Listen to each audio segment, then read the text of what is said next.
Bienvenidos a un espacio más de la charla Ciencia y Café que tiene el Colegio de Sonora como un espacio abierto para difundir los trabajos de investigación de sus egresados de los posgrados en Ciencias Sociales. Y en esta ocasión nos da muchísimo gusto y agradecemos el espacio a la Universidad de Sonora que nos permitió venir aquí a hacer esta charla Ciencia y Café en el cafenio que se encuentra aquí a un costado de la Plaza del Estudiante.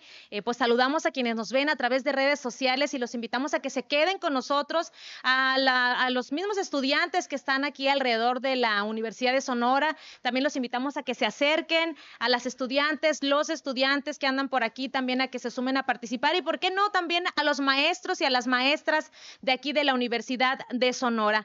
El tema del día de hoy, bueno, pues para dar inicio con esta conversación, tiene que ver con un tema muy interesante y pues creo yo también muy ad hoc con el tema universitario y con el tema de la comunidad en general, sobre todo de quienes usan el transporte público. Para ello, le doy la más cordial de las bienvenidas a Mariana Aurora Álvarez Hernández. Ella es egresada de la maestría del Colegio de Sonora y egresada también del alma mater de aquí de la Universidad de Sonora. Mariana, muchas gracias por estar con nosotros en este espacio de Ciencia y Café.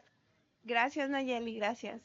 Pues bueno, les platico que Mariana es actual estudiante del doctorado en la línea de investigación y desarrollo y sustentabilidad del Colegio de Sonora, es decir, ella continúa sus estudios en la Casa de las Ciencias Sociales.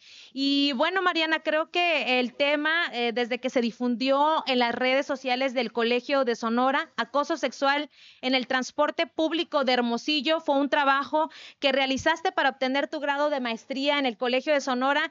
Y bueno, pues me gustaría mucho que empezáramos a abordar este tema. Primero que nada, pues preguntándote qué fue lo que te motivó a abordar esta temática, que pues seguramente habrá muchas personas que se sentirán un poco identificadas con el transcurso pues de la investigación que realizaste, pero platícanos qué fue lo que te motivó. Bueno, personalmente yo soy usuaria del transporte público, todavía lo uso actualmente. Desde los 12 años yo empecé a andar sola en los camiones y pues en base a mi experiencia como víctima de acoso sexual callejero, yo decidí que era importante investigar, darle esa transversalidad a mi investigación, no solamente investigar en cómo funciona el transporte público y cuál es la experiencia de los traslados y la movilidad cotidiana, sino darle esa perspectiva de género en el que diferencio que la movilidad cotidiana entre hombres y mujeres no es igual. Y por eso nosotras tenemos otras necesidades para entender nuestra movilidad cotidiana, ¿no? Exacto, y es que justamente parte del trabajo de investigación de Mariana es justo eso, aplicar una metodología donde se acercó pues a usuarios del transporte, y lo vamos a platicar más adelante porque la verdad es que esta investigación pues aborda desde muchas aristas el acoso sexual callejero, de una terminología de la cual también vamos a hablar bastante interesante. A quienes nos ven a través de redes sociales, en el primer comentario de esta transmisión viene el enlace directo al trabajo de investigación de Mariana para quienes deseen irlo siguiendo a través de la transmisión y también poder consultar algunos datos e imágenes, porque parte de este trabajo, ¿verdad, Mariana? Pues está documentado con imágenes principalmente de las paradas del camión, ¿verdad? Sí, es parte de la observación participante en la que yo realicé, hice un diario de campo, vía de forma audio y también lo documenté por medio de fotografía documental. Entonces, yo lo que trataba de hacer era triangular aquellos relatos, aquellas entrevistas, aquellos grupos de discusión en los que yo trabajé y ver qué era dónde eran esos lugares que las mujeres me platicaban, cómo eran esas paradas a las que ellas no querían caminar, cuáles eran esas calles que ellas evitaban. Claro. Y bueno, ¿qué te parece, Mariana, si para introducirnos al tema, pues primero nos platicas de acuerdo a las definiciones que consultaste y de acuerdo a, pues, a toda esta normatividad que iremos viendo, que está documentada pues también en la ley, porque también vamos a abordar qué es lo que dice la ley sobre el acoso sexual, pero platícanos tú, ¿qué es el acoso sexual? Bueno, el acoso sexual lo describe la Ley General de Acceso a las Mujeres a una Vida de Violencia, que es cualquier acto que degrada o daña, puede ser un tipo de asedio, un tipo de hostigamiento, puede ser en forma verbal, puede ser en miradas lascivas, puede ser tocamientos, invasión al espacio personal. Eso sería el acoso sexual.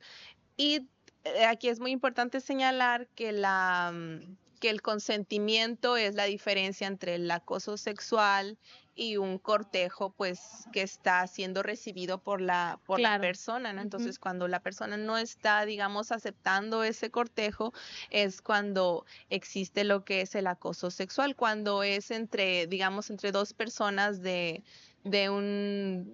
tienen el mismo puesto, que son entre dos estudiantes, entonces es acoso. Cuando es entre un profesor y una alumna, es Este hostigamiento. hostigamiento. Cuando es Ujú. un jefe y una empleada, pues entonces es hostigamiento. Sí, claro, el hostigamiento también lo identificamos por esta jerarquía, ¿no? Así es por la jerarquía. Y bueno, justamente esta definición también nos lleva a preguntarnos justamente la manera en la que abordas tú tu trabajo, Mariana, es sobre el acoso sexual callejero. ¿Qué es el acoso sexual callejero, Mariana? Bueno, el acoso sexual callejero está atravesado por diferentes tipos de violencia. Es una violencia de género porque obstruye y delimita la vida y los derechos de las mujeres, pero también es una parte de violencia simbólica porque sus formas, al encontrarse normalizado y socializado, es difícil de identificar. También es un tipo de violencia urbana, ya que ocurre pues en la experiencia de la ciudad. Y también es un tipo de violencia comunitaria porque está excluyendo a las mujeres del ámbito público al cosificar y objetivizar a las mujeres como objetos sexuales. Así es. Y bueno, ¿qué te parece si compartimos un poco acerca de lo que dice tu trabajo de investigación, que ha sido un análisis muy profundo, donde destaca, Mariana, que el acoso sexual callejero todavía no aparece tipificado como delito en la Ley General de Acceso a las Mujeres a una Vida Libre de Violencia, ni tampoco en el Código Penal del Estado de Sonora, dificultando de esta manera el entendimiento del término legal y su penalización como un delito?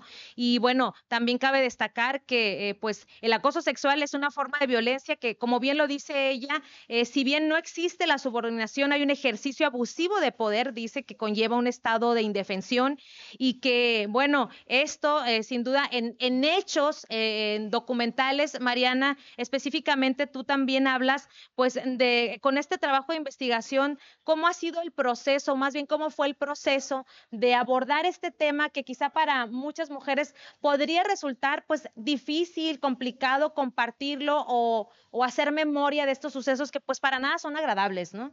Bueno, primero quiero platicarte ah, sobre una cosa que sucede. El acoso sexual callejero, el Honorable Congreso de la Unión del parte del gobierno federal exhorta a los estados Ujú. que lo tipifiquen, perdón, y que lo tengan en cuenta dentro de sus legislaciones estatales. Eso ya tiene algún tiempo que sucedió. Sin embargo, el estado de Sonora no ha cumplido con esa exhortación. Nunca les pregunté tal cual, cuéntame tu historia del Ujú. acoso sexual callejero.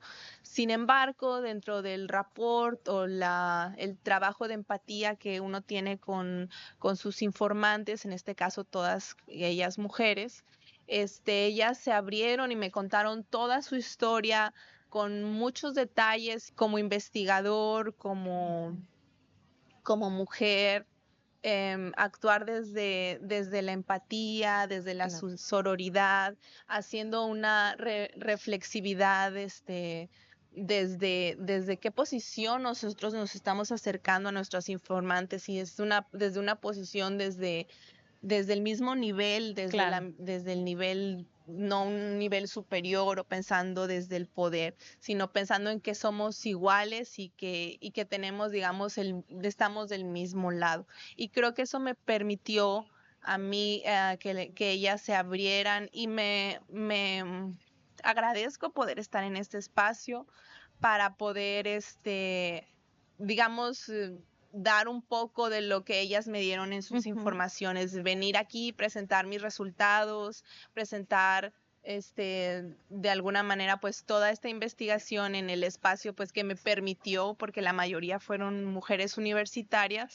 Me parece que es lo que se debería de hacer en las investigaciones, ¿no? O sea, darle a las personas un poco de lo que ellos te dieron, ¿no? En este caso, pues también yo hago una propuesta del protocolo para atender el acoso sexual callejero. Así es, y justamente antes de llegar a esa parte que es, creo, parte fundamental y crucial de esta investigación, esta propuesta que hace Mariana, pues me gustaría mucho, Mariana, que compartieras con quienes nos están viendo a través de las plataformas digitales y, por supuesto, a la comunidad universitaria, pues que nos hablaras un poco de cuál fue la metodología que utilizaste, es decir, cómo te preparaste y cuáles fueron estos instrumentos que utilizaste para poder abordar este tema, pues que para ello evidentemente pues es hablar del transporte público, este servicio que pues es utilizado por gran parte de la comunidad universitaria, tanto estudiantes del turno matutino, vespertino, y conforme pasó tu investigación, ¿qué fue lo que encontraste, Mariana? Bueno, yo para poder primero hacer mis instrumentos, yo tuve que leer mucho. Eso es como que muy, muy básico. Entonces, cuando yo ya identifiqué estos conceptos, por ejemplo, el concepto de movilidad cotidiana, que es cualquier traslado necesario para concretar nuestras actividades diarias, que puede ser ir al trabajo, ir al supermercado, llevar a los niños a la escuela, y entender que esa movilidad cotidiana en las mujeres es diferenciada entre los hombres, porque los hombres usualmente sus traslados son de A a B, de la casa al trabajo y de regreso, pero las mujeres van al trabajo, van al súper, van por los niños, se regresan, van al oftalmólogo, entonces dan varias vueltas al día. Y entonces eso me permitió identificar, ok, la movilidad cotidiana de las mujeres es diferente. Y si eso lo sumamos a la violencia urbana de género que existe en Hermosillo, que quiere decir que las calles, las banquetas, la falta de peatonalidad están pensadas desde una visión masculina, pues entonces estamos entendiendo que hay una segregación. Entonces todo eso yo lo fui categorizando para poder identificarlo en mi observación participante. Entonces, falta de peatonalidad, calles oscuras, experiencia o habitar del miedo, que quiere decir que es cuando las mujeres encuentran sitios que son socializados como peligrosos o que no deben de ser transitados. Entonces todo eso yo lo fui anotando, y cuando yo hacía mi observación, pues yo lo identificaba y lo ponía, y de esta manera yo lo fui categorizando para después procesarlo en el análisis. Lo mismo sucedió con conceptos como el acoso sexual callejero. Entonces si yo identificaba que el acoso era de diferentes maneras, que puede ser de persecución, que puede ser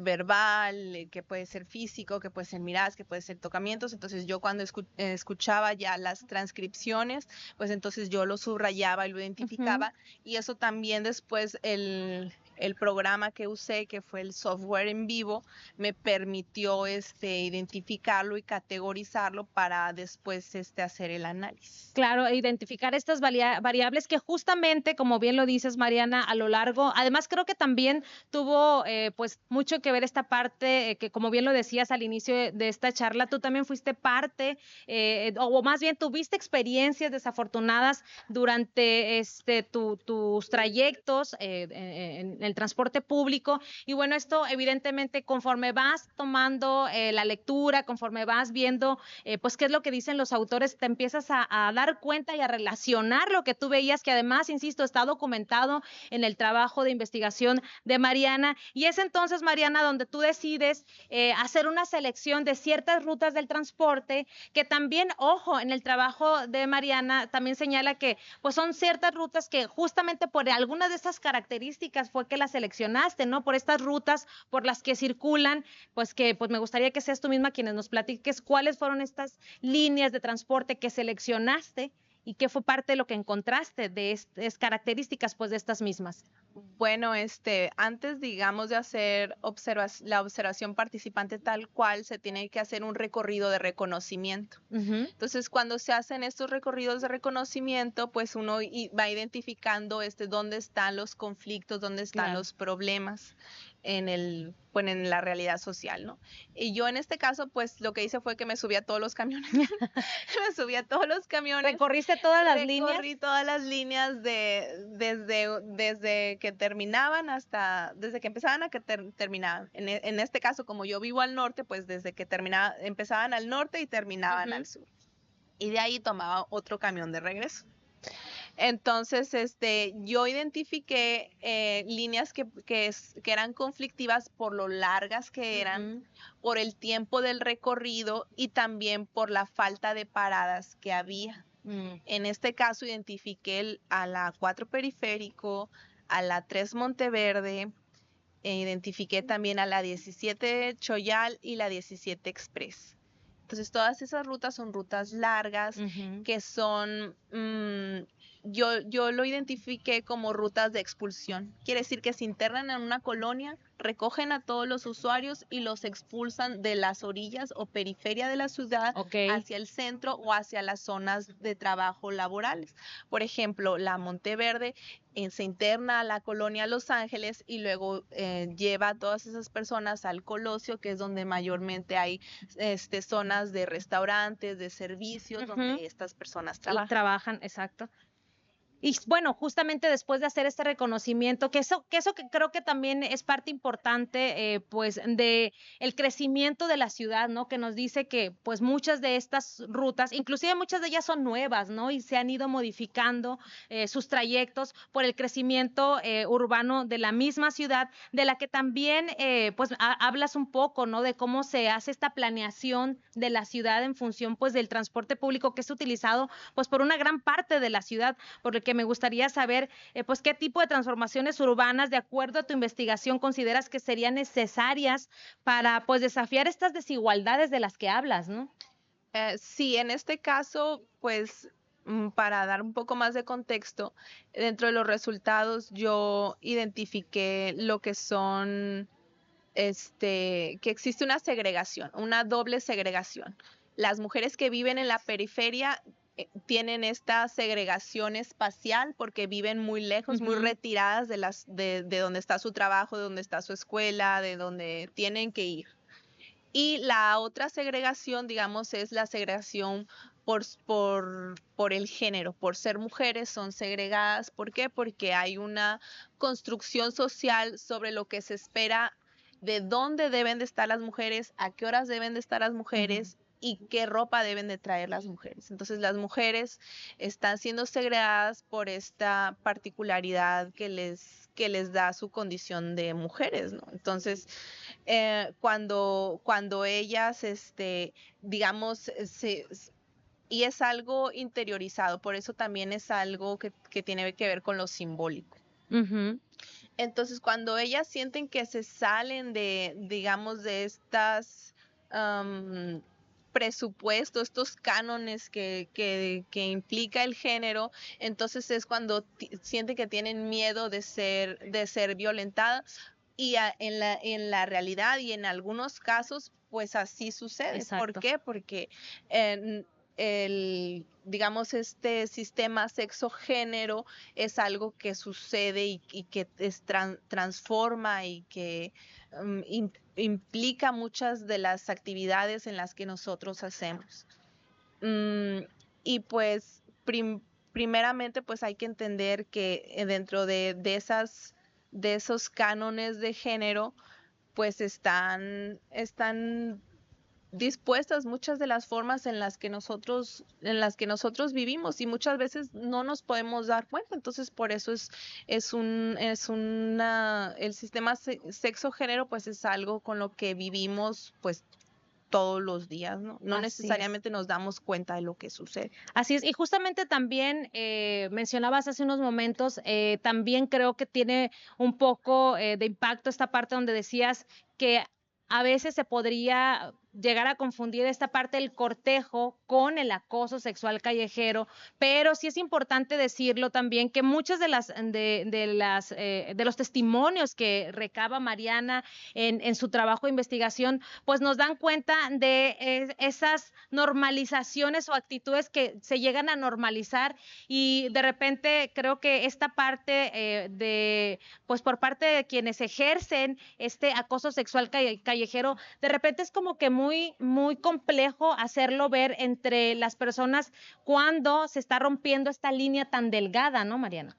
Bueno, en realidad puede parecer que no, pero en realidad todas las mujeres, aunque no lograban decirlo tal cual, yo sufría acoso sexual callejero porque pues eso es un concepto teórico que no estamos socializándolo en la realidad. Todas identificaban un sentimiento de incomodidad, un sentimiento de incomodidad, un sentimiento de disgusto, de asco, de desagrado. Entonces, verdaderamente sí sabemos que nos molesta, pero retomando un poco la entrevista de una de las informantes, ella relata, es que a nosotras nos criaron para ser como que sumisas, como que quedarnos calladas, como que no tener acciones para enfrentarnos a este tipo de problemáticas. Y en cambio, a los hombres pues se les enseña a siempre actuar de una forma cortante o violenta en esta situación. Pero sin embargo, ellas sí lo identifican. Otra cosa importante que quiero resaltar es que el acoso sexual callejero tiene, digamos, el agresor se envuelve en el anonimato. Entonces, al ser una persona completamente desconocida, la usuaria como que tiene como que esa inquietud de decir si algo sucedió o no, y también pues el hacinamiento que se vive en el transporte público. Exacto. Es un elemento muy importante porque, y retomando también lo que decía una de mis informantes, es que yo no sabía si el camión estaba tan lleno o verdaderamente este hombre me estaba tocando. Entonces se valen del anonimato, de la forma en que sucede el transporte público, claro, el asedio, para poder actuar de alguna forma. Y pues otra cosa que también es importante resaltar, no hay un perfil de un acosador. Exacto. Verdaderamente dentro de los relatos había hombres mayores, jóvenes, otros que eran trabajadores, estudiantes. Incluso hay un caso de una chica que relata como una persona en situación de calle la acosa. O sea, sí. No hay un rango, no hay una forma, no hay un perfil, pero es algo que sucede. Exacto, y fíjate qué interesante, Mariana, porque como bien lo dices, algunos de estos relatos que la verdad causan bastante impacto y nos llevan a la reflexión de como sociedad realmente qué es lo que estamos haciendo, que realmente estamos visibilizando estas situaciones que pueden pasar, como bien lo dices, te puede pasar en el camión, no sabes si esa misma persona inclusive te la puedes topar al día siguiente, no sabes, llegas a sentir como ese acecho, de repente pudiera ser como algo constante y llegas a tener inclusive ese temor, pero creo que también como sociedad, Mariana, quizá nos está haciendo falta aportar algo. Dentro de tu trabajo de investigación, ¿crees tú que quienes son parte o testigo o de un acoso sexual callejero dentro del transporte urbano tienen que hacer algo? O sea, ¿hay algo que tú puedas decir, eso es como lo ideal, si tú te das cuenta, o si una persona del transporte público se acerca al chofer, por ejemplo, y dice, sabe que esta persona me tocó, esta persona me dijo algo, ¿qué se debe de hacer, Mariana? Bueno, yo creo que lo más importante es que todos identifiquemos qué es el acoso sexual callejero. En ese sentido, las mujeres siendo víctimas pueden decir, es esto, esta persona me está acosando. Igual aquella persona que es testigo pues puede identificar y decir, a esta mujer la están acosando. Lo mismo el operador. Por eso es importante que temas como estos queden queden expresados adentro de las líneas, ya sea con pegantinas, que haya una difusión Ujú. efectiva para que las mujeres, los hombres, los niños, las niñas, las señoras, los señores entiendan qué es el acoso sexual callejero. Yo digamos, dentro de mi protocolo, lo que más importante se me hace es pues que no haya una confrontación directa Con el agresor. con el agresor, porque Ujú. eso puede ocasionar más conflicto dentro de las unidades. Entonces, si ya hubo Exacto, un evento de violencia, pues lo último que queremos es exacto. revictimizar a la persona afectada, ¿no? Entonces, y ahí yo hago esa recomendación, que no haya una confrontación directa, entendiendo que pues la mayoría de los operadores, o sea, son casi 300, 350, más ¿no? de 350 operadores. Y eso me lo platicó una ex camionera y me dijo, pero nosotras nomás somos 20, ¿no? Eran nada más 20 camioneras en Ajá, ese mujeres, entonces, ¿no? ajá, que ella me platicó, ¿no? Entonces, la mayoría son los hombres, y los hombres, pues, dentro de este sistema sexo-género, tienen actuar siempre desde la agresión, desde la violencia. Entonces, para evitar esos conflictos, lo mejor es Sí, que no detener la violencia con más violencia, ajá, no vaya, ¿no? detener la violencia con más violencia, sino decirle a la usuaria que si desea cambiarse de unidad, si desea cambiarse de asiento, más que nada enfocarnos en el bienestar de la víctima, no tanto en el agresor, porque muchas veces ellos agarran y se bajan del camión. Sí, claro. Que eso es lo yo lo encontré dentro de la saturación de datos que llegó en mi investigación cualitativa, ¿no? De que la mayoría de los hombres hacían lo que fueron a hacer al camión, y se Y se bajaban en la bajaban. parada más próxima en cuanto el operador les decía algo, o alguna otra usuaria. Entonces siempre salían libres, pues. Entonces yo lo que propongo más bien es esa atención a la víctima, un seguimiento psicológico, que ellas se sientan seguras, pues creo que es lo más importante. Así es. Y bueno, justamente hablando de este tema, Mariana, creo que también es momento de hablar de qué es lo que está haciendo la autoridad. Es decir, sabemos que los concesionarios del transporte, pues por así decirlo, no se mandan solos, tienen ciertos lineamientos, pero también a lo largo del tiempo y con el paso de diferentes situaciones y momentos que ha pasado el transporte público aquí en Hermosillo, pues hemos visto algunos, por así decir, intentos de mejorar el servicio, de mejorar la atención, pero en el caso de lo que tiene que ver con el acoso sexual, Mariana, ¿qué crees que le esté haciendo falta pues, a las dependencias que se encargan de vigilar el transporte urbano en Hermosillo para evitar este tipo de actos? O sea, ¿qué áreas de oportunidad encuentras? Bueno, pues varias. Eh, Así que para que tomen nota los tomadores de decisiones, porque muchas veces hay que hacer un paréntesis, casualmente, bueno, no voy a decir casualmente, el día de ayer justamente pues salen medios de comunicación que los concesionarios del transporte están siendo capacitados Así es. para pues evitar y prevenir el acoso sexual callejero, cosa que pues hay que destacarse que qué bueno, pero bueno, a esto todavía le faltan otras acciones más para realmente poder evitar este tipo de situaciones. Bueno, primero que nada es muy importante resaltar que nunca se había visto que hayan tomado ninguna acción para prevenir o para atender el acoso sexual callejero. Ya capacitar a los operadores Ujú. ya es un gran paso, y es algo que se agradece. Sin embargo, todavía, digamos, hay muchas áreas de oportunidad en la forma en que funciona el servicio, la logística, los horarios, la forma en que las líneas transitan por la ciudad, ¿no? Y no solo para el acoso sexual callejero, sino para mejorar la movilidad cotidiana de las y los usuarios, particularmente las de las mujeres, porque en mi investigación no solo identifiqué, digamos, que hay un conflicto con el acoso sexual callejero, sino con la forma en que las mujeres habitan y se reapropian de la ciudad desde su condición de mujeres.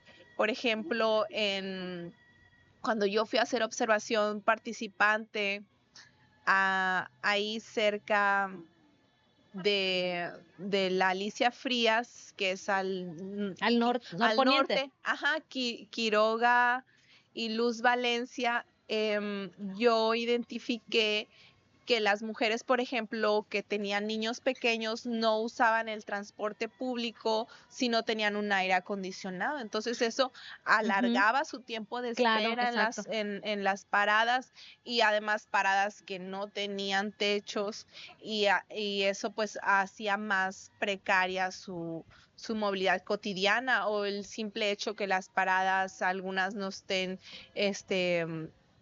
iluminadas, o Que esto que genera, perdón que te interrumpa, que justamente esto genera este daño colateral, vaya, ¿no? El Ujú. hecho de que estés expuesta muchísimo tiempo en una parada del camión a, por ejemplo, altas horas del día, más bien altas temperaturas en una hora pico, por ejemplo, a las 2 de la tarde. De hecho, hoy en la mañana mencionaban vigilantes del transporte que ahorita, después del inicio del regreso nuevamente a clases, los tiempos de espera se estaban inclusive cuadriplicando, Mariana, lo cual significa que lo que mencionabas hace ratito, obviamente si se te pasó el primero porque no te levantó y llegó el segundo, el tercero, para la cuarta unidad, o sea, el camión ya entiendes que va a venir, pero se ha reventado, ¿no? Sí, sí, es un problema que tiene que ver con los horarios de las rutas. Ujú. Cuando, de hecho, ahí yo en la parte de análisis identifico lo que uno de mis informantes, de que trabajaban en transporte, me platicaba. Él me platicaba que cuando una ruta se atrasa, genera un espacio vacío en la ruta y en el horario. Ok. Entonces él me platicaba que cuando eso sucede, lo que pasa es que el camión viene retrasado y se va llenando más y se va retrasando más. Claro. Entonces, por ejemplo, en una zona, por poner un ejemplo, pues donde yo vivo, el 17 Express sí se retrasa, entonces se va llenando más y se va Ujú, llenando más ujú. y se va retrasando más y se va retrasando más. Entonces no solo llegas tarde, sino que también sufres de hacinamiento, y dentro de lo que yo identifiqué, pues es más posible que sufras acoso sexual, ¿no? Exacto. Y esto me lleva justo a otra pregunta, Mariana. O sea, como usuarias del transporte, las estudiantes, las mujeres, madres de familia, que tienen que abordar esta unidad, ¿qué estrategias o qué acciones podrían implementar para sentirse más seguras en el transporte público? Sé que podría ser una pregunta que quizá también no nos podrían responder las autoridades, pero desde nuestra propia persona, ¿qué pueden hacer o qué podemos hacer quienes hacemos uso del transporte urbano público? Bueno, en ese sentido, yo creo que no son las mujeres las que deberían Ujú. de preocuparse cómo deben de transitar o qué calles deberían de usar. Y eso yo lo puse dentro de mi análisis de la tesis. Yo puedo identificar lo que ellas hacen, porque actualmente ellas tienen mecanismos de Ujú. resistencia para movilizarse en la ciudad. Y Uno de que han ellos, tenido que adquirir justamente para ajá, sentirse ellas mismas más seguras, ¿no? así es, uno de ellos es ellas evitan usar ciertas prendas que no sean escotadas, no usan shorts, evitan ciertas calles, evitan ciertos horarios, siempre quieren ir acompañadas. Y yo creo que debería de ser una decisión, y eso lo dice Massey en su texto. Massey dice: nosotros deberíamos de poder elegir si queremos ir o no acompañadas a tomar el transporte público, y El que no, horario. y el horario, deberíamos de poderlo elegir, y que no sea un recurso de resistencia Ujú. para combatir esta violencia urbana de género que está ocasionando, ¿no? Así es, muy interesante, Mariana. Sin duda, no quiero dejar pasar también la intervención y la participación de quienes nos están viendo a través de redes sociales del Colegio de Sonora, a través de nuestra plataforma de Facebook. Les recordamos que esta charla se queda colgada justo en la página de Facebook del Colegio de Sonora para que ustedes puedan seguirla consultando y puedan poder tener también esta reflexión. Nos dice por aquí Mariana Melisa Proaño, dice, aparte del acoso callejero en tu investigación, ¿tomas en cuenta el asalto a mujeres como parte de estos lugares no seguros al esperar el transporte urbano? Sí, en una entrevista con un informante de enfermería, ella me relataba que ella no le tenía tanto miedo al acoso sexual callejero porque ella aseguraba que sus mecanismos de resistencia eran efectivos, que en este caso era no usar ropa que enseñara mucha piel, por decirlo de alguna manera, pero que ella le tenía mucho miedo a los secuestros que ocurrían a las mujeres y que en especial cuando ella, digamos, iba a hacer sus prácticas profesionales, que los secuestros que existían a las personas que trabajaban en el sector salud, doctores, enfermeros y eso. Entonces, en ese sentido, sí, las mujeres tenían miedo de, bueno, en este caso particular, la informante tenía miedo pues de sufrir secuestro y así. Claro, y es que sí, justamente ese entorno inseguro, como bien, inclusive lo mencionas en tu trabajo de investigación, ¿no, Mariana? ¿Cómo es que pese a que en el transitar después de bajarse el transporte público o en camino a esta parada del camión, puedes pasar por vialidades de la ciudad donde pues te topas con zonas con bardas muy altas, o sea, el mismo contexto te hace sentir insegura? ¿Por qué? Porque ves cámaras de seguridad, porque ves a un guardia en una caseta, entonces te da como esa sensación de que estás pasando por una zona insegura porque ves todas estos elementos de seguridad que tienen que poner inclusive los vecinos o las personas que viven en estas zonas aledañas porque es una zona riesgosa. Pues más bien es estas cerradas, estas residenciales cerrados que existen, visibilizan la seguridad por dentro. Exacto. O sea, y entonces ya es un rollo que tiene que ver con vendernos a aquellos que compramos casas o que compran casas, vendernos esta idea de que la seguridad solo está En ese entorno. dentro de ese espacio y que fuera de ese espacio, por fuera de esos muros, ya no hay protección, ya no hay seguridad. Entonces, estos muros se han ido creado como reproduciéndose en diferentes zonas de la ciudad. Yo identifiqué por allá cerca de pueblitos, entre Puerta del Rey y Natura, que hay largos recorridos de estos muros en donde no hay nada más que muros y son zonas en las que las mujeres pues creo que hay una fotografía en mi investigación, no me acuerdo qué número de fotografía es, en la que son dos mujeres que vienen del Ley Express, vienen cargando sus bolsas y vienen caminando enmarcadas dentro de estas zonas que la teoría y que las urbanistas feministas identifican como habitar del miedo. Son estas zonas que son pues socializadas como lugares donde no debieras de transitar porque ahí es un lugar peligroso. Claro, lo identificas como peligroso y justamente este tipo de variables son algunas de las que Mariana destaca en su observación participante, como es un poco esto que mencionas, Mariana, la iluminación, ¿no? La accesibilidad a estas calles, a estas zonas, esta zona que menciona Mariana, pues si no me equivoco, hay una parte muy grande donde es una zona de terreno o baldío, como le llaman, donde evidentemente asocias que son lugares oscuros, que son lugares que pueden ser peligrosos y que además a unos cuantos metros está una parada del camión, ¿no? Entonces que sabes que tienes que estar probablemente mucho tiempo ahí parada, que si te agarró la tarde, si te agarró la noche, difícilmente va a haber iluminación, pese a que, si no me equivoco, por ahí hay cerca un parque, ¿no? Ni siquiera eso te hace sentir como esa sensación de seguridad. Hablas de la infraestructura, del tiempo de espera, de este hacinamiento en las unidades, lo que pues derivan en esta sensación de inseguridad, Mariana, y que, bueno, acercándome un poco a esta parte de la propuesta que planteas en tu trabajo de tesis, es justo la creación de este protocolo, pero creo que no nada más se debería de quedar en una propuesta o en un documento por escrito, sino en la aplicación de las mismas autoridades en generar esta política pública que realmente se visibilice, ¿no?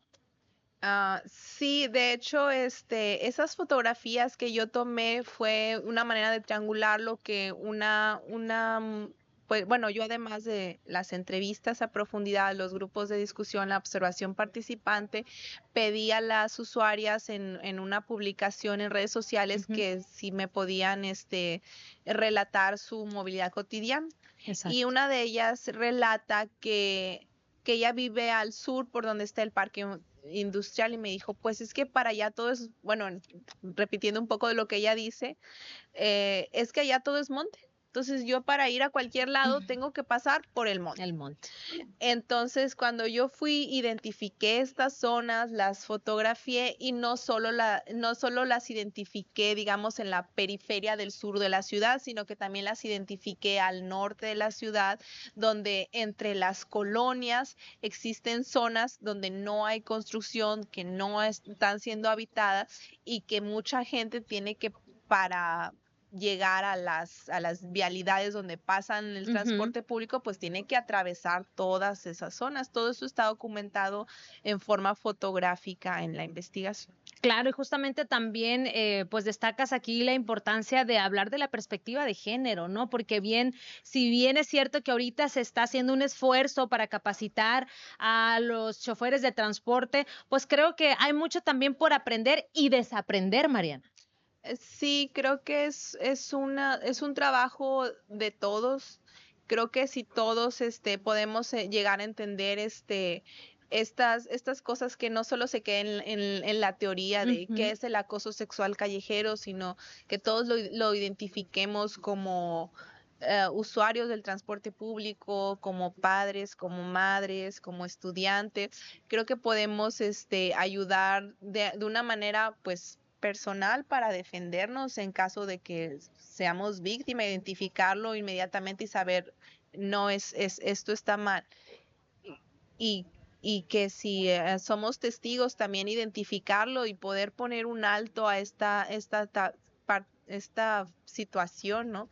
De igual manera, pues recalcando, o sea, la víctima, no hay una forma de actuar para la víctima. La víctima no necesariamente tiene que decir que no. Es una situación que pasó, es completamente inocente, no es su culpa.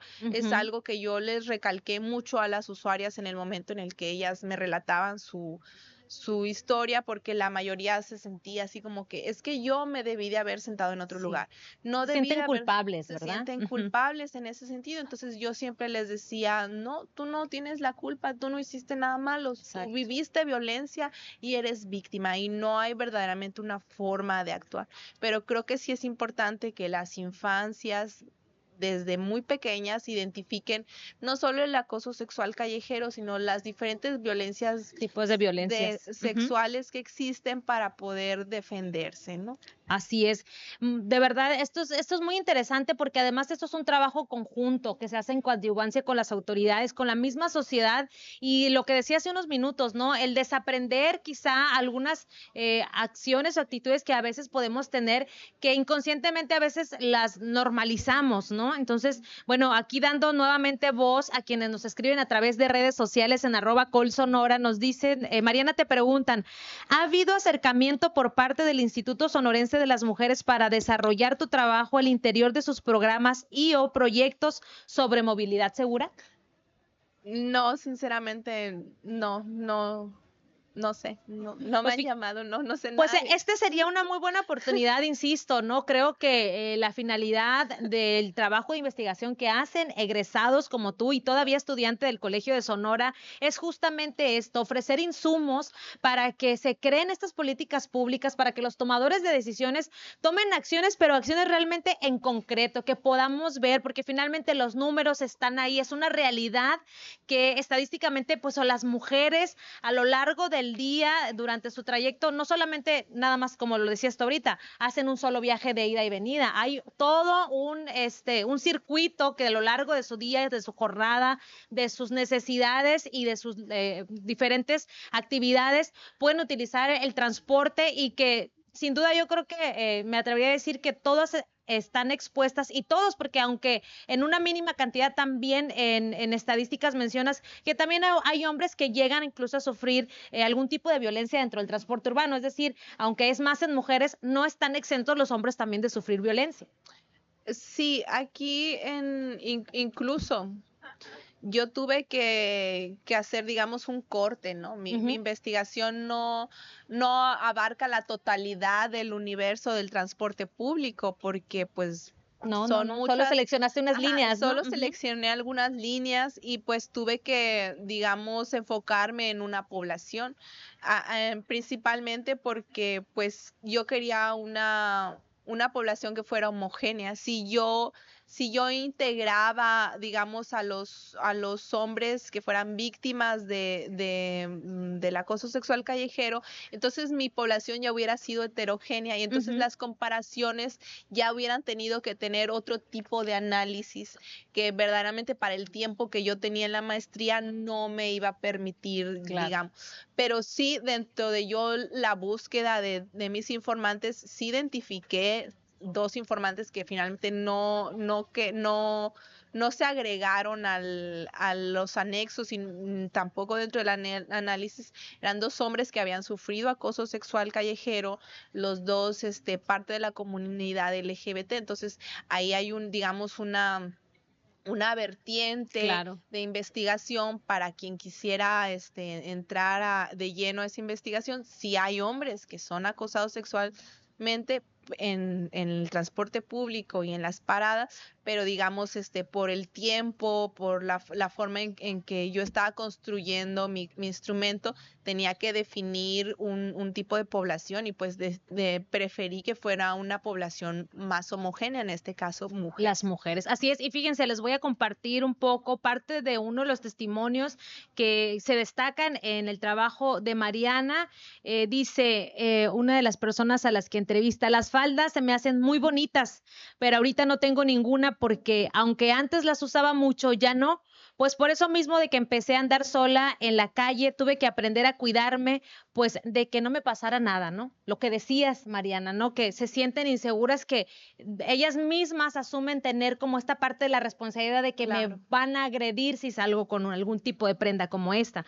Otro testimonio dice, procuro no usar nada que se me vayan a ver las boobies o shorts. Cuando ando en shorts, dice, trato siempre de que me recoja mi mamá o cosas así. Nuevamente es como esta sensación de inseguridad, de lo que mencionabas también, de sentirte acompañada, inclusive si portas alguna prenda que tú puedas considerar que puede generar alguna situación como esta, ¿no?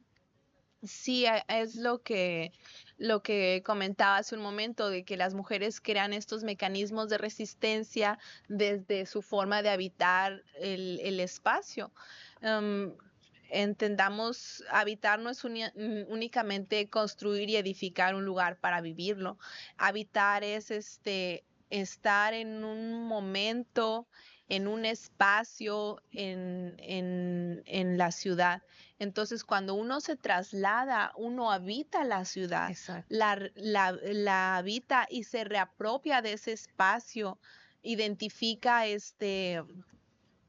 por decirlo algo, la línea 10 VH. Los VH ya no existen, pero la Ujú. línea se sigue Llamando llamando, igual. se sigue llamando igual, porque las personas que habitan en la ciudad ya socializaron esa línea Ujú. de esa forma. Mucha gente muy joven, Quizá la nueva generación ya no saben qué ya es el no VH. sabe qué es el VH, pero Ajá. esa forma de reapropiarse, ese espacio que ya dejó de ser, digamos, un lugar para el comercio y se convirtió solamente en un punto, en una parada, porque ya el lugar está en ruinas, pues eso también es habitar la ciudad. Entonces, estos mecanismos que tienen las mujeres de reapropiarse la ciudad, más bien de resistir a la ciudad, pues Ujú. es mediante el cuerpo. ¿Por qué? Claro. Porque cuando ellas tapan y cubren su cuerpo, se sienten más seguras. Porque lo primero que hace la violencia de género y la violencia sexual es violentar directamente el cuerpo. Así es. Entonces, dentro de esa lógica, pues sí, lo primero que hacen ellas es recubrir su Cubrirse. cuerpo. Así es. Híjole, Mariana, aquí otra pregunta. Gracias, agradecemos a quienes se están comunicando a través de redes sociales. Nos dicen por aquí, Mariana, en tu investigación se aborda el tema de las estrategias sororas o de respuestas colectivas de la mujer dentro del transporte público que se afrontará como masa el acoso, es decir, bajo el lema de cuidado colectivo. Sí, sí, de hecho es lo que platicaba hace poco y de hecho eso viene en la teoría, las urbanistas feministas lo recalcan mucho, pero fue muy curioso encontrarlo en las informantes, sin ellas entender qué era el concepto. En este caso, ella me dice, yo no salgo a la calle si no salgo con ellas. Eso fue en el Ujú. grupo de discusión. En este caso, ellas pues eran sus amigas, las que eran parte del grupo de discusión. Entonces, ellas creaban, digamos, estos mecanismos de resistencia de que si yo no voy a salir a la calle si ellas no me acompañan. Y también dentro, digamos, de los otros testimonios, muchas de las que defendían a las víctimas eran mujeres. Ok, ok. Eran mujeres, eran otras mujeres, principalmente mujeres mayores que las víctimas, que le decían, hey, no te dejes, hey, aléjate, ven, siéntate aquí conmigo. Entonces, esos son mecanismos que las mujeres crean como una forma de resistencia, de habitar el espacio y pues poder afrontar este tipo de violencia, pues que es el acoso sexual callejero. Así es, pues híjola, de verdad es un tema en el que podríamos quedarnos ampliamente platicando, Mariana. Solamente me gustaría como a manera, un poco de conclusión para poder también cederle la palabra a quienes nos acompañan aquí en el Cafenio de la Universidad de Sonora, pues a que seguramente habrá quien quiera hacer alguna pregunta, comentario. Solamente a manera de conclusión, Mariana, ¿cuál sería como la reflexión final de tu investigación tras todos estos hallazgos? Ya nos comentaste pues de esta propuesta de protocolo, pero si tuvieras la oportunidad ahorita de hablar con el director del transporte, con los concesionarios, ¿qué sería como una de las primeras acciones que pues sugerirías para emprender y iniciar este largo camino? Porque sabemos que no es un camino que va a ser corto, pero sí, ¿de qué manera podrías tú hacer esta invitación o propuesta a quienes son tomadores de decisiones, a quienes participan en toda pues esta planeación del transporte urbano para mejorar las condiciones de seguridad de las mujeres usuarias del transporte? Pues primero que nada, entender que hay una diferencia entre la movilidad cotidiana de hombres y mujeres. Y creo que entendiendo esa cosa que es muy básica, se puede mejorar mucho el transporte público, porque podemos entender que las mujeres se suben al camión y usan carriolas, usan pañaleras. Muchas veces por eso también tienen que ir acompañadas porque llevan muchas cosas, siempre están cargando cosas. Las Ujú. mujeres están cargando mochilas, cargando mandados, cargando las medicinas del enfermo. Las mujeres cargamos mucho nuestra movilidad cotidiana. Tenemos en estas movilidades de cuidados que yo identifiqué, hay un papel muy importante en la mujer y que es invisibilizado en ese sentido. Y otra cosa que es importante, pues, es entender que el derecho a la movilidad cotidiana es un derecho a la ciudad.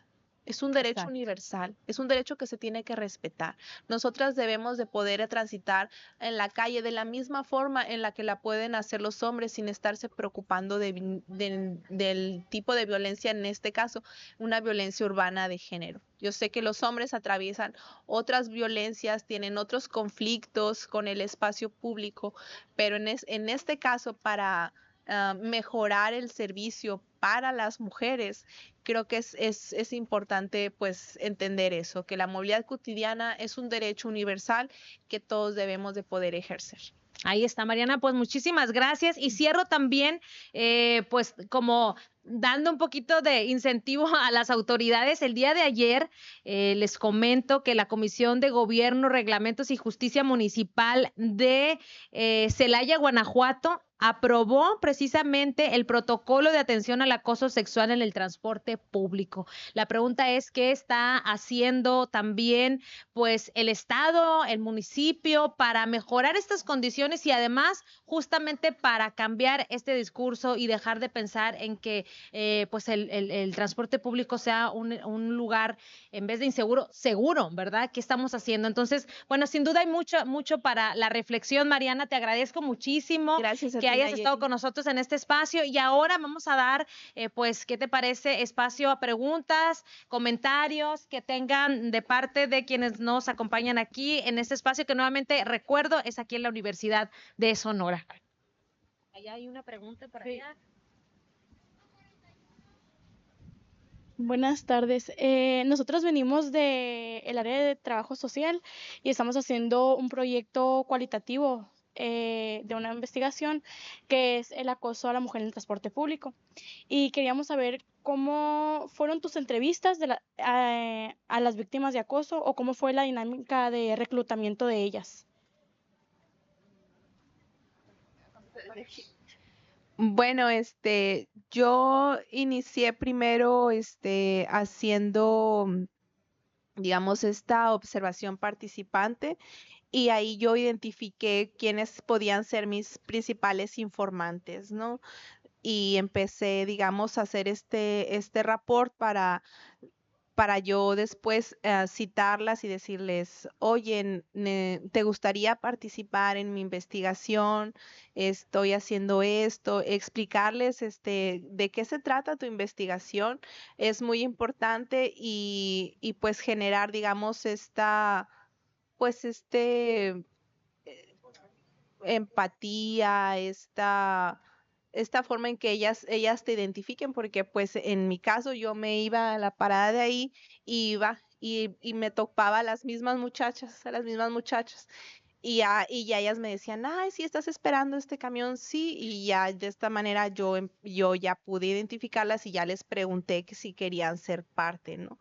Porque muchas veces puede ser un poco violento llegar así de que, oye, te puedo hacer una entrevista sobre el acoso sexual callejero, porque pues es un tipo de violencia que a pesar de que pueda parecer sutil o no tan grave, pues no deja de ser un tipo de violencia y es un tema delicado. Y otra cosa que también es importante al momento pues de hacer este tipo de investigaciones es la reflexividad, ¿no? Situarnos a nosotros dentro de nuestro contexto para poder permitir que el otro se abra ante nosotros mediante la empatía, mediante no encontrarnos en situaciones de poder o de diferencia, entender que estamos en un mismo nivel, eso genera una facilidad para este tipo de entrevistas. De nada.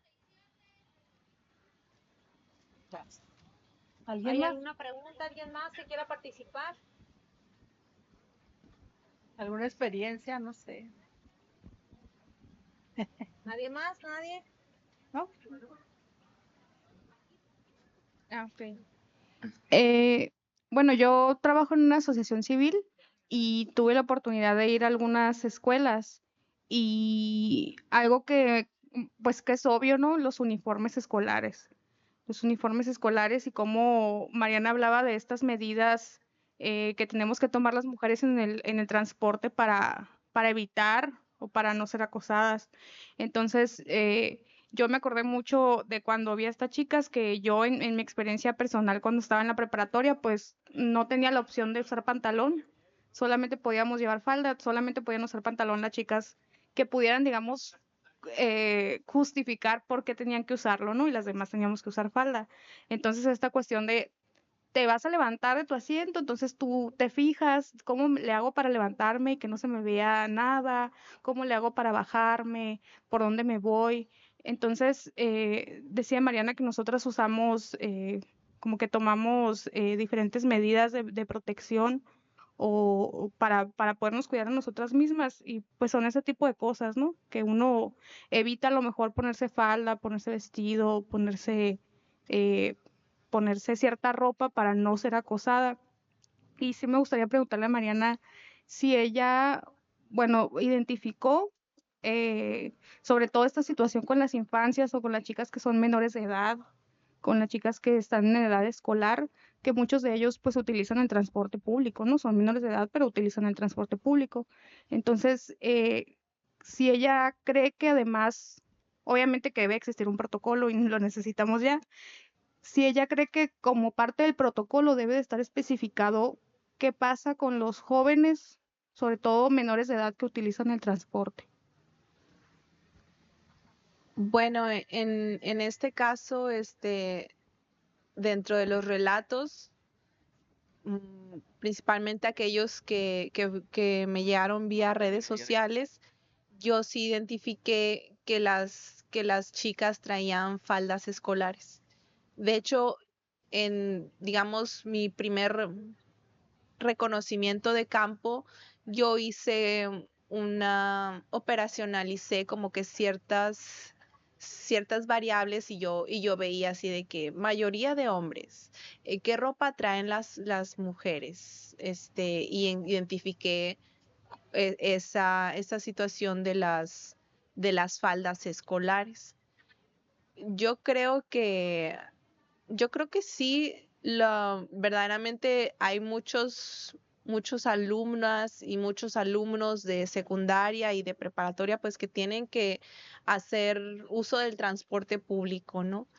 Creo que el problema no es que ellos dejen de usar el transporte público, porque en otros países niños más pequeños usan el transporte público y existen esos conflictos. Entonces, creo que les da cierta independencia a las adolescencias. Tal vez sí debería de haber un rango en el que los menores no deberían de ir solos para protegerlos por su seguridad, porque digamos, en los relatos sí identifiqué que en ciertos rangos, que en cierta edad, o muchachas que se veían menores, como que pudieran ser más propensas. Pero los relatos me vinieron de todas edades, o sea, había señoras, había mujeres, e incluso y eso también tuve que hacer ese corte en la investigación. Mujeres mayores que no pueden usar adecuadamente el transporte porque usan andadera, porque traen bastón, porque, porque no pueden hacer esos tránsitos tan largos, porque sí, eso se encontró en campo, pero pues tuve que cortar ahí. Entonces yo creo que sí debería de haber un rango en el que los menores no puedan ir solos, pero más que nada, implementar medidas en los que ellos y ellas puedan habitar el espacio sin inseguridad, porque pues, digamos, si en otros lugares pueden hacerlo, ¿por qué en nuestra ciudad no? ¿Qué, ¿Por qué no podemos proteger, digamos, a estas adolescencias? Porque en su mayoría son adolescencias. ¿Qué nos está faltando? ¿Qué estamos haciendo mal para limitar en ese caso? Porque pues verdaderamente no todos tenemos acceso a estarnos yendo en taxi o en aplicación o no, o sea, hay gente que lo usa porque es una necesidad y dentro de lo que dicen los autores es que Vasconcellos y Páramo y Burbano, ellos dicen el transporte público debe de ser un transporte digno, debe de ser un transporte accesible, debe ser un transporte que sea democrático, que sea para todos. Y creo que prohibir o eliminar que las adolescencias usen el transporte público, pues es limitar su movilidad, limitar su independencia y afectar también en parte el bolsillo de sus padres, ¿no? Entonces creo que en vez de prohibir eso, podríamos tomar otras medidas más efectivas dentro de nuestro transporte público, como medidas de mayor seguridad o que los operadores sepan cuál es el actuar dentro de las situaciones de conflicto, no únicamente, y de hecho eso viene en la entrevista con los exoperadores que entrevisté. Ellos no es que no quieran tomar acciones, es que no saben qué hacer. Y es una omisión que se está dando por parte, pues, de quienes administran el servicio de algo que es claramente un problema, no saber qué hacer en o cualquier tipo de conflicto y es lo que relataba el operador, pues es que yo no sé qué hacer, pero pues si me dices, yo voy a hacer lo que pueda. Y platica, sí, le tocó a un compañero la semana pasada y creo que dice algo así como que y fue el héroe del momento y defendió a la muchacha y golpeó al otro. Pero no debemos tampoco poner en riesgo a los operadores que tengan una situación de conflicto en el que puedan ser agredidos o que puedan tener algún problema legal, porque pues los pueden tener, sino prevenir todas estas situaciones, entender que todos deberíamos de tener el derecho de usar el transporte público, tal vez sí limitar la edad en que los menores viajen solos. Los papás también tenemos una responsabilidad con nuestras infancias, con nuestras adolescencias y pues también criarlos desde el respeto, desde la consideración a los demás, ¿no? Creo que es muy importante. Bien, pues por ahí hay otra pregunta, ¿verdad? Una última pregunta por allá. Sí, buenas tardes. Solamente una pequeña pregunta.